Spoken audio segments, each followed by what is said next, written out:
तो आज हम बात करने वाले हैं ट्रू डिप और एपरेंट डिप के रिलेशन की और डिप सर्कल की। देखो, एंगल ऑफ डिप क्या होता है, तो थोड़ा बहुत मैं आपको जानते होंगे। वो क्या होता है कि जैसे जो हमारी मैग्नेटिक फील्ड है जो अर्थ प्रोड्यूस करती है, अर्थ जो हमको मैग्नेटिक फील्ड देती है, तो उसका जो मैग्नेटिक नॉर्थ पोल और साउथ पोल होते हैं वो थोड़ा नीचे होते हैं। जैसे अगर मैं यहाँ पे ड्रॉ करके दिखाऊं तो हम ये मानते हैं कि अर्थ के अंदर बहुत बड़ा सा एक बार मैग्नेट है जो इस तरीके से ओरिएंटेड है, और उसके जो ये पोल्स होते हैं, ये पोल्स थोड़ा सा अंदर होते हैं, थोड़ा सा क्या, अच्छा खासा अंदर होते हैं, मतलब ज़मीन के अंदर होते हैं। तो डिप कैसे मापा जाता है कि मान लो हमारे पास कोई मैग्नेटिक सिंपल मैग्नेट हो, हमारे पास बार मैग्नेट हो, उसको हम धागे से सस्पेंड कर दें, धागे से बांध दें, और उसको अगर हम कहीं पे ऐसे लेके जाएंगे, कहीं पर भी ज़मीन पूरी सरफेस के ऊपर कहीं पर भी अगर आप उसे रखोगे तो वो उस पोल की तरफ झुकता है जो हमारा अर्थ का मैग्नेट है। तो अर्थ के मैग्नेट के पोल्स की तरफ ये झुक जाता है जब भी हम इक्वेटर के अलावा कहीं और होंगे। तो ये जो बेंड करता है इक्वेटर के अलावा कहीं और पर, ये झुकता है, जब सॉरी बेंड झुकता है, थोड़ा सा डिप करता है। क्यों? क्योंकि जो हमारा पोल है वो कहाँ पे है, ज़मीन के नीचे। जैसे मैं यहाँ पे खड़ा हूँ तो इसकी जो पोल होगा हमारा अर्थ का, अगर मान लेते हैं यहाँ के आसपास पोल भी है, तो वो ज़मीन के थोड़ा सा नीचे होगा। तो इसे कहाँ जाना है, उस पोल की तरफ जाना है, और ये कहाँ झुकेगा, उसकी पोल की तरफ बेंड करता है, और इसलिए क्या होता है, झुकता है मतलब, और इसलिए थोड़ा सा नीचे चला जाता है। ठीक, तो ये जो इसका एंगल बना वर्टिकल के साथ ना, सॉरी हॉरिजॉन्टल, वर्टिकल प्लेन में हॉरिजॉन्टल के साथ, जैसे ये लेवल हमारा हॉरिजॉन्टल का था, ये हमारा हॉरिजॉन्टल का लेवल था, ये ऐसे नहीं रहा क्योंकि जो हमारा पोल है वो थोड़ा सा नीचे है मैग्नेट का, अर्थ के मैग्नेट का, तो इसको उसकी तरफ जाने के थोड़ा सा इसको ऐसे झुकना पड़ा। जितना ये झुका है अपने हॉरिजॉन्टल लेवल से, अगर इसे वर्टिकल प्लेन में मापा जाता तो ये यहाँ से जितना नीचे गया है, इसे बोलते हैं हम एंगल ऑफ डिप। ठीक है, इसे एंगल ऑफ डिप बोलते हैं। और इस चीज़ को मापने के लिए जो हमारे पास इंस्ट्रूमेंट होता है उसे डिप सर्कल बोलते हैं। ठीक है, वो एक डिप सर्कल होता है, वो एक सर्कल होता है, इसका सर्कल का फ्रेम, जैसा हमारा साइकिल का रिम होता है उस तरह का उसका एक फ्रेम होता है, सिंपल ऐसे सर्कुलर, और उस फ्रेम के अंदर एक मैग्नेटिक कंपास लगी होती है, मैग्नेटिक निडल लगी होती है, मैग्नेटिक निडल अंदर लगी होती है। तो उस सर्कल के ऊपर वो, जैसे मान लो ये मेरा हाथ ये सर्कल हो गया, इस सर्कल के अंदर मैग्नेटिक निडल लगी होती है, और वो क्या करती है, वो सिर्फ वर्टिकल प्लेन में रोटेट कर सकती है। तो वो हमारी जो डिप निडल है वो वर्टिकल प्लेन में रोटेट कर सकती है, जैसा हमारा मैग्नेटिक कंपास जो होता है उसमें जो निडल लगी होती है वो हॉरिजॉन्टल प्लेन में ऐसे रोटेट कर सकती है।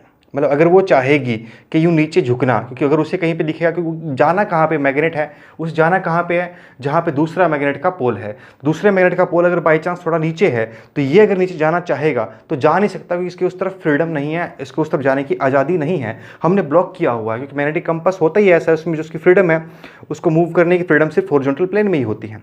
ठीक उसी तरीके से जो हमारा डिप सर्कल होता है, उस डिप सर्कल के सेंटर पे ये ऐसे अटैच होती है निडल, और इसको आज़ादी, फ्रीडम सिर्फ वर्टिकल प्लेन में रोटेट करने की ही होती है। ये अगर चाहे, मान लो बाई चांस वो उस तरफ है, थोड़ा सा इस तरफ है मैग्नेट हमारा, और ये अगर जाना चाहे उसकी तरफ, जाना तो उसको उसी की तरफ है, तो ये अगर उसकी तरफ जाना चाहेगी तो इसको ऐसी फ्रीडम नहीं होती, उधर जा नहीं पाएगी। ये सिर्फ वर्टिकल प्लेन में तो घूम सकती है, लेकिन अगर इधर उधर जाना चाहिए, मतलब ऐसे या ऐसे चलना चाहेगी, तो इस तरीके से रोटेट नहीं कर सकती। तो डिप सर्कल एक ऐसा इंस्ट्रूमेंट है जिसमें हमारी मैग्नेटिक निडल या मैग्नेटिक कंपास की निडल, मैग्नेटिक निडल वो किस तरह रोटेट कर सकती है, वर्टिकल में घूम सकती है, लेकिन ऐसे हॉरिजॉन्टल प्लेन में टर्न नहीं कर सकती है। ठीक, यानी इसका इस तरह का मोशन ब्लॉक्ड होता है। उसे पॉइंट किस तरफ करना है, अर्थ की मैग्नेटिक फील्ड की तरफ उसे पॉइंट करना होता है। ठीक है, तो अब देखो डिप सर्कल की एक परेशानी होती है। मान लो देखो, हमको पता है कि उस तरफ सपोज अर्थ का मैग्नेट का साउथ है और ये हमारा नॉर्थ है, उस तरफ अर्थ के मैग्नेट का साउथ है, थोड़ा नीचे है, क्योंकि होगा तो नीचे ही। तो अगर हमारे डिप सर्कल जो मेरे पास, वो हमारा मैग्नेटिक डिप्स, मेरे हाथ को समझो कि ये डिप सर्कल है, सर्कुलर फ्रेम था, तो इसके ऊपर ये हमारी निडल घूम रही है। अगर ये चीज़ वो बिल्कुल मैंने अपना हाथ की ओरिएंटेशन, यानी डिप सर्कल की ओरिएंटेशन अगर मैंने ठीक उसी तरफ की जिस तरफ हमारा मैग्नेट था, अर्थ का मैग्नेट था, यानी कि इस केस में कहूँ तो यूँ की, ऐसे अगर हमने डिप सर्कल अपना ओरिएंट किया जिस तरफ मैग्नेट कंपास था, तो हमारी ये जो मैग्नेट है, जो मैग्नेट निडल है इसके ऊपर लगी हुई है, उसको कोई परेशानी नहीं होगी, क्योंकि हॉरिजॉन्टल में जो भी फोर्स है वो उस तरफ उसको जाना नहीं है, उसको वर्टिकल में जाना, तो वर्टिकल में से घूमने के लिए उसके पास आज़ादी है, तो उसकी कोई भी मूवमेंट ब्लॉक नहीं हुई होगी। ऐसे ऐसे तो अब उसको जाना है ही नहीं, क्योंकि उधर ही हमारी फील्ड थी। इसकी ओरिएंटेशन अगर हम फ्रीली सस्पेंड करते तो भी वो यूं ही आनी थी, तो इसका वैसे मोशन भी उस तरफ ही होना था, और अभी भी मोशन कहाँ पे हो रहा है, उसी तरफ हो रहा है, हमने इसको ब्लॉक नहीं किया। ठीक है, इस तरीके से जो हमारा एंगल मापेगा वो होगा एंगल ऑफ डिप। लेकिन होता क्या है कि हमको पता नहीं होता कि वहाँ पे है हमारा जो अर्थ का मैग्नेट है, जो वो अर्थ का जो मैग्नेटिक नॉर्थ पोल है हमें मालूम नहीं होता वो कहाँ पे होता है। हमें तो वैसे भी नहीं पता कि नॉर्थ साउथ कहाँ पे, अगर आप वैसे अपने घर बैठ के देखोगे कि नॉर्थ कहाँ पे है साउथ कहाँ पे था तो वो भी नहीं बता सकते।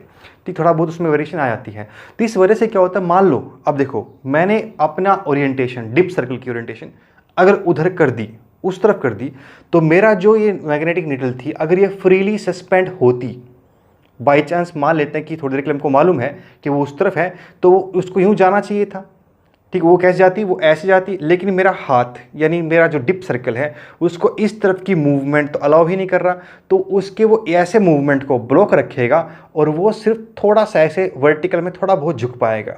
ठीक, वो इधर जाना चाहता है यानी कि मेरे हाथ पे वो ऐसी फोर्स एक लगाएगा और उस फोर्स को वो वापस काउंटर कर रहा है, यानी वो डिप सर्कल ऐसी फोर्स को काउंटर कर रहा है जो हॉरिजॉन्टल में वो चाहता है लगाना, यानी उसकी ओरिएंटेशन, हॉरिजॉन्टल की ओरिएंटेशन जिधर वो चाहता है उधर हो नहीं पा रही है। वर्टिकल की ठीक ठाक है, वर्टिकल देखो कंपोनेंट नीचे है, अर्थ के दो कंपोनेंट हम मानते हैं, एक हॉरिजॉन्टल एक वर्टिकल होता है, तो अर्थ का जो वर्टिकल कंपोनेंट होता है ठीक है नीचे है, उसमें कोई परेशानी इसको नहीं आ रही है, लेकिन ये अर्थ के हॉरिजॉन्टल कंपोनेंट की तरफ अलाइन नहीं हो पा रहा है, क्योंकि अर्थ का हॉरिजॉन्टल कंपोनेंट वो तो उधर बनेगा, तो ये चाहता उधर अलाइन होना है, उस तरफ ये अलाइन नहीं हो पा रहा है, इसी वजह से तो ये जो मापता है वो फिर एक्चुअल डिप नहीं होता, वो सिर्फ अपरेंट डिप होता है, क्योंकि जो डिप बनेगा वो रेशो होता है अर्थ के हॉरिजॉन्टल और वर्टिकल कंपोनेंट का। Vertical component upon horizontal component ये टेंजेंट ऑफ डिप एंगल के बराबर आता है। ठीक है, इतनी थ्योरी हम जानते हैं। तो जो वर्टिकल कंपोनेंट का और हॉरिजॉन्टल कंपोनेंट का जो रेशो होता है वो होता है tangent of angle of dip. अब ये क्या कर पा रहा है बेचारा, क्योंकि इसकी ओरिएंटेशन उस तरफ तो है नहीं, इसकी ओरिएंटेशन इस तरफ है, तो इसको ब्लॉक किया हुआ है हॉरिजॉन्टल मूवमेंट को, यानी कि हॉरिजॉन्टल कंपोनेंट अर्थ का माप नहीं पा रहा है, क्योंकि उस तरफ तो गया ही नहीं, ये सिर्फ अर्थ का वर्टिकल कंपोनेंट बता पा रहा है, हॉरिजॉन्टल कंपोनेंट ये नहीं बता पा रहा कि हॉरिजॉन्टल कंपोनेंट तो ऐसे था, ये ऐसे ओरिएंटेड है। ठीक, डिप सर्कल मेरा ऐसे ओरिएंटेड था, तो इसलिए क्या हुआ, वो सिर्फ उसका कंपोनेंट बता पा रहा है, एक्चुअल वैल्यू नहीं बता पा रहा है हॉरिजॉन्टल कंपोनेंट की। तो हॉरिजॉन्टल कंपोनेंट का वो कोई कंपोनेंट ही है। तो ऐसे में जो हमको डिप मिलता है उसे हम अपरेंट डिप बोलते हैं। अपरेंट डिप यानी कि जो हमको लग रहा है कि एंगल ऑफ डिप है, लेकिन असल में उस प्लेन पे वो एंगल ऑफ डिप नहीं है, उस पॉइंट का वो एंगल ऑफ डिप है नहीं, क्योंकि उसका हॉरिजॉन्टल कंपोनेंट गलत है, वो एक्चुअल कंपोनेंट नहीं है। ठीक, तो अगर ऐसे करने पे मैंने एंगल ऑफ डिप मापा, उसे हम अपरेंट डिप बोलते हैं डेल्टा वन। अब क्या करें हमको तो बात पता ही नहीं है कि एक्चुअल जो हमारे पास मैग्नेटिक नॉर्थ साउथ कहाँ पे है अर्थ का। अगर एक्चुअल मैग्नेटिक नॉर्थ साउथ जब तक आपको नहीं मिलेगा तो आप ट्रू डिप माप ही नहीं पाओगे, एक ही बारी में नहीं माप पाओगे। आप चाहते कि भी एक ही बारी माप लेते तो कभी मापेगा नहीं, क्योंकि एक्चुअल तुमको पता ही नहीं है कहाँ पे है नॉर्थ साउथ। तो ऐसे केस में इसका एक तरीका अपनाया गया, और वो तरीका ये था कि क्यों ना हम इसका जो दूसरी एक ओरिएंटेशन एक और ले करके जो इसके ठीक परपेंडिकुलर बनती हो, यानी कि पहले मैंने डिप मापा इस ओरिएंटेशन में और फिर मैंने डिप मापा इसके परपेंडिकुलर ओरिएंटेशन में, यानी दो म्यूचुअल परपेंडिकुलर डायरेक्शन में अपने डिप सर्कल को ओरिएंट करते हुए। यानी कि मेरा हाथ अगर डिप सर्कल है तो मैंने पहले उसको इस तरफ रख के माप लिया, कितना डिप ये बता रहा है उसको नोट कर लिया, उसको माना डेल्टा वन। फिर मैंने क्या किया, इसी चीज़ को ऐसे अपने हाथ को उसके ठीक 90 पे, जहाँ पहले उसको मापा था उससे ठीक 90 पे घुमाया और वहाँ फिर से उसका डिप माप लिया और वो हो गया सपोज डेल्टा टू। तो ये डेल्टा वन, ये डेल्टा टू, यानी दो म्यूचुअल परपेंडिकुलर डायरेक्शन में हमने एंगल ऑफ डिप मापे। ये दोनों ही अपरेंट हैं, पहला apparent dip in first orientation, दूसरा apparent dip in second orientation. एक में ये है एक में है, इसमें से हो सकता है बाई चांस कोई एक एग्जैक्ट भी हो, क्योंकि हमको पता तो है नहीं कहाँ पे है, क्या पता बाई चांस आप एग्जैक्ट की तरफ ही आ जाए तो भी कोई दिक्कत नहीं। जो हम रिजल्ट निकालेंगे वो दोनों केस में सही से काम करेगा। अगर सही से माप रहे फिर तो बढ़िया है ही, और अगर आप एक गलत है या दोनों गलत हैं तो भी वो अपने आप से आंसर सही देगा। तो देखो समझ में आपको भी पॉइंट, ये हमने क्या किया, उसको ओरिएंटेशन उसकी अलग है, बाई चांस कोई अलग थी, हमने उसको फिर दो म्यूचुअल में माप लिया। अब ऐसा करने से क्या हुआ, हम मान रहे हैं कि देखो वहाँ पे रहा होगा डेल्टा, ये हमने माना कि मान लेते हैं कि वहाँ पे ट्रू डिप एंगल डेल्टा है, तो क्या कंडीशन है, तो अगर वो डेल्टा वन कह रहा है, angle of dip delta one कह रहा है, तो इसका मतलब वहाँ कोई फील्ड होगी B1, वहाँ पे फील्ड कोई मान लेते हैं हम क्या है B1, अर्थ की फील्ड का मैग्नीट्यूड वहाँ पे B1 मान लेते हैं। तो B1 cos delta one earth का हॉरिजॉन्टल कंपोनेंट बना पहली ओरिएंटेशन में, B1 cos delta one earth का हॉरिजॉन्टल कंपोनेंट बना पहली ओरिएंटेशन में, और इसी तरीके से B1 sin डेल्टा वन ये अर्थ का वर्टिकल कंपोनेंट बना पहली ओरिएंटेशन में, यानी कि जब उसको ऐसे ओरिएंट किया गया था तो उस टाइम पे उसका B1 cos delta one horizontal component था और sin delta one vertical component था पहली ओरिएंटेशन में। दूसरी में मापते हैं फिर से कितना हो गया, वो दूसरी में इसी हिसाब से बनेगा B2 cos δ2 और B2 sin δ2। देखो मैग्नेटिक फील्ड हमने सेम नहीं मानी, वो डिफरेंट आएगी क्योंकि वो एक्चुअल नहीं बन रही है, कंपोनेंट है। तो फिलहाल के लिए समझ लो कि हम डिफरेंट ही मान के चले, कुछ और है वो मैग्नेटिक फील्ड। यहाँ पे ओरिएंटेशन में कुछ और आई थी, इस ओरिएंटेशन में कुछ और मैग्नेटिक फील्ड आएगी। ठीक, तो ये कब की है, पहली ओरिएंटेशन में, ये दूसरी ओरिएंटेशन में ऐसा हमको अपीयर हो रहा है, तो इसलिए apparent horizontal component in first orientation हुआ, ये apparent vertical component in second orientation, first orientation हुआ, ऐसे ही दूसरा भी है। और एक्चुअल में वहाँ पे हॉरिजॉन्टल कंपोनेंट जो है वो B cos δ है, अर्थ का जो एक्चुअल कंपोनेंट है वहाँ पे वो B cos δ है, और वर्टिकल कंपोनेंट कितना वहाँ पे B sin δ है। ठीक है, ये एक्चुअल में है, ऐसा मान के चल रहे हैं कि एक्चुअल में ये है। पहली ओरिएंटेशन कहती है कितना है, दूसरी कहती है कि इतना है। ठीक, तो अगर हमने जो म्यूचुअल परपेंडिकुलर डायरेक्शन जो देखी हैं उसमें जो वर्टिकल कंपोनेंट है एक पॉइंट पे जो वर्टिकल है वो तो ये हर बार माप ही रहा है, क्योंकि वर्टिकल में इसका मूवमेंट को ब्लॉक किया ही नहीं गया।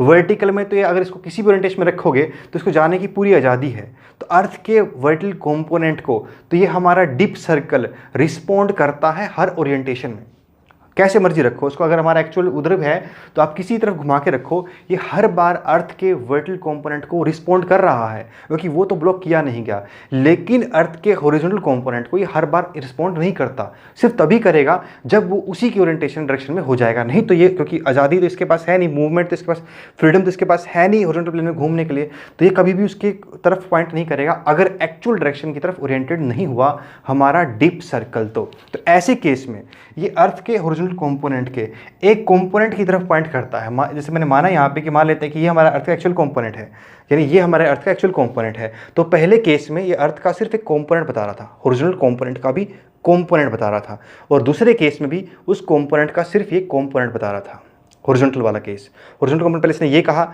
फिर ये कहा, तो इसने दो ये हॉरिजॉन्टल कंपोनेंट जो बोले हैं वो असल में एक्चुअल के कंपोनेंट्स हैं। एक्चुअल के वो एक कंपोनेंट है ये वाला और ये वाला। क्यों कंपोनेंट है, क्योंकि वो म्यूचुअली परपेंडिकुलर हमने ओरिएंट किए थे, तो अगर एक्चुअल बीच में रहा होगा तो इससे कंपोनेंट रहे होंगे।